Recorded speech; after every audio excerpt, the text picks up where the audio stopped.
Regular life में हम सब ने सुना होगा कि हमारे थॉट प्रोसेस जो हैं वो हमारी मेंटल हेल्थ को इफेक्ट करते हैं। पर क्या आपको ये पता है कि हमारे विचारों का सीधा संबंध हमारे हेल्थ से, फिजिकल हेल्थ से होता है। हम जैसा सोचते हैं, जैसा महसूस करते हैं, उसे हमारी बॉडी एज अ सिग्नल लेती है। एज पर साइंस हमारे इमोशंस, हमारे एक्सपीरियंसेस एक एनर्जी होती है जिसे हमारी बॉडी सेलुलर मेमोरी में स्टोर करती है। सेलुलर मेमोरी में स्टोर होने के कारण इसका असर सीधा हमारी बॉडी पे दिखाई देता है।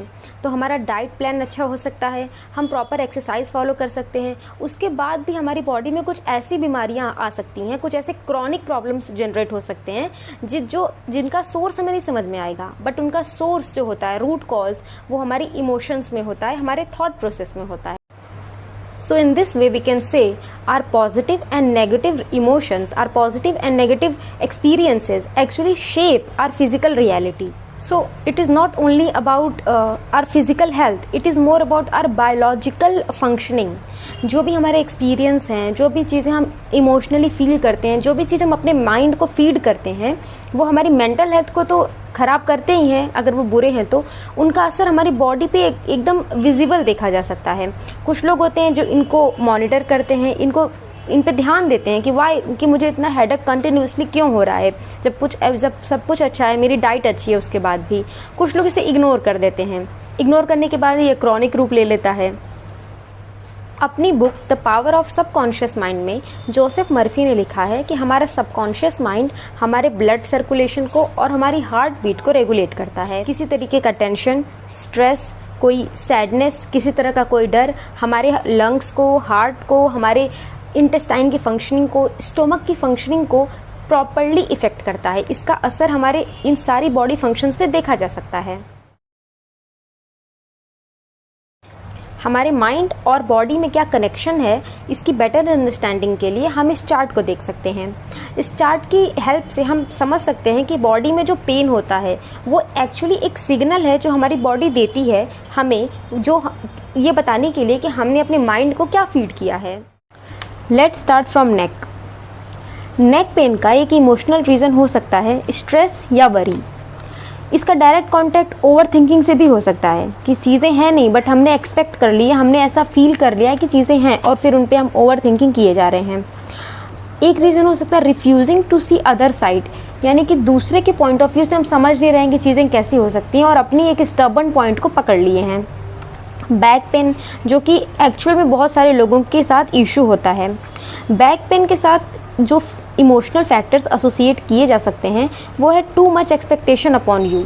अगर आप अपने ऊपर बहुत ज़्यादा एक्सपेक्टेशन फील कर रहे हैं कि मुझे ये भी करना है, वो भी करना है, एक भाग दौड़ टाइप का आपने अपनी लाइफ में मचा रखी है, तो उस सीन में अपर बैक पेन का केस आपको देखने को मिल सकता है।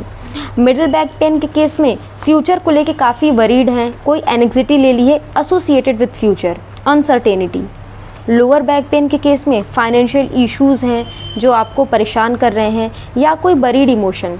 इस केस में आपके मन में अगर कोई इमोशन है तो please find a person and try to talk about the topic with someone. कोई ज़रूरी नहीं है कि आप उसे जानते हो ना जानते हो, आप एक अपने अंदर इमोशंस को दबा के रखने से बॉडी में कई तरह के पेन या फिर कई तरह के अलग तरीके के फंक्शनिंग शो हो सकते हैं जो हमारी बॉडी एज ए सिग्नल दे रही होती है हमें कि it's high time to work on them.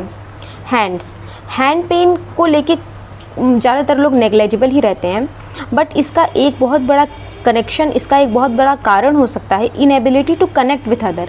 अगर आपको लगता है कि आपके सराउंडिंग में कोई नहीं है जिसके साथ आप कनेक्ट कर पा रहे हैं, जो आपकी वाइब्रेशंस के साथ मैच कर रहा है, आपकी इमोशंस को समझ पा रहा है, उस केस में बॉडी को आपने एक ऐसा सिग्नल दिया है कि यहाँ कोई नहीं है जो मेरे साथ बात कर सकता है, वो सिग्नल बॉडी हैंड पेन के रूप में प्रेजेंट कर सकती है। हिप एरिया में अगर पेन है तो ये एक तरीके का इमोशनल पेन है, कोई एंगर, सैडनेस, हार्ट ब्रेक, यानी totally associated with your emotional factor. कोई हार्ट ब्रेक हुआ, उसकी वजह से आपने फ्रस्ट्रेशन अपने अंदर रख ली है, लेट गो वाला एटीट्यूड नहीं है, उसकी वजह से हिप पेन के केसेस देख सकते हैं।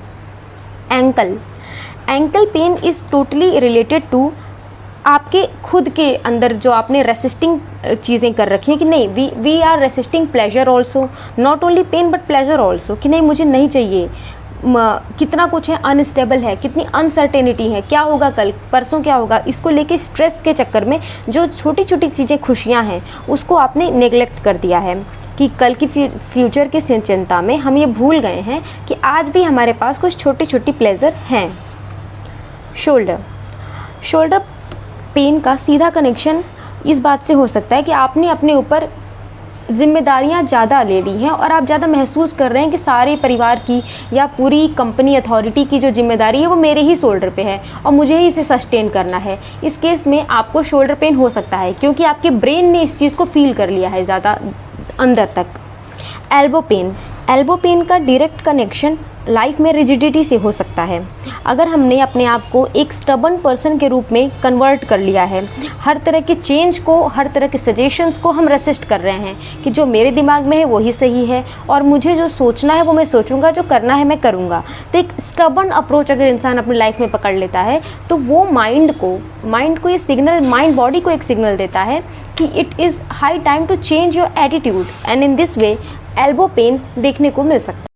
नी pain is related to inflexibility and ego structure of our mind, जिसमें हम अपने मैस्कुलिन पावर को अपने फेमिनाइन पावर के ऊपर हावी होने देते हैं और हम लाइफ में एक पॉइंट पे स्टक हो जाते हैं, स्टैग्नेंट हो जाते हैं। और इसका रीज़न कोई बाहर का फैक्टर नहीं, हमारे खुद का ईगो होता है जो हमें आगे बढ़ के कुछ नया करने के लिए, अपने आप को बेंड करने के लिए सिचुएशन के अकॉर्डिंग रोकता है। काल्व्स में पेन का एक रीज़न हो सकता है जेलसी। आपने किसी चीज़ को अपनी किसी चीज़ को किसी के साथ एसोसिएट करके जेलसी अपने अंदर पाल ली है, उसके कारण टेंशन में आ चुके हैं कि इसके पास ये है मेरे पास नहीं है, फिर वो ऑब्वियसली वो स्ट्रेस का रूप लेगा। तो वो स्ट्रेस जो आपने माइंड में जेलसी की फॉर्म में कल्टीवेट किया है वो काल्व्स पेन के रूप में दिख सकती है बॉडी में।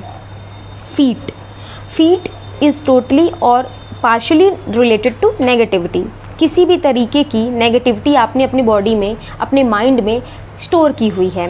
आप अपने ऊपर हार्ड हो रहे हैं और अपने साथ साथ आप दूसरों के ऊपर भी हार्ड हो रहे हैं, हार्श बिहेवियर आपका हो चुका है।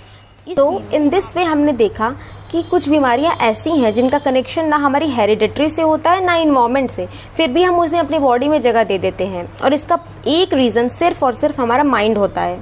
तो अपनी माइंड की क्लिनजिंग करके, जो कि कई तरीके से की जा सकती हैं, सेल्फ हेल्प बुक पढ़ के या मेडिटेशन करके, कोई ऐसा कोर्स ज्वाइन करके जिसमें मेडिटेटिंग प्रैक्टिसेस को बताया जा रहा है, योगा, एक्सरसाइज, इन सारी चीज़ों की हेल्प से। और मोस्ट इम्पॉर्टेंट है अवेयरनेस के थ्रू कि कोई ज़रूरी नहीं है कि हमारी डाइट ही ख़राब हो तो हमारी बॉडी में प्रॉब्लम आए, हमारी मेंटल डाइट ख़राब होने से भी हमारी बॉडी सिग्नल देती है।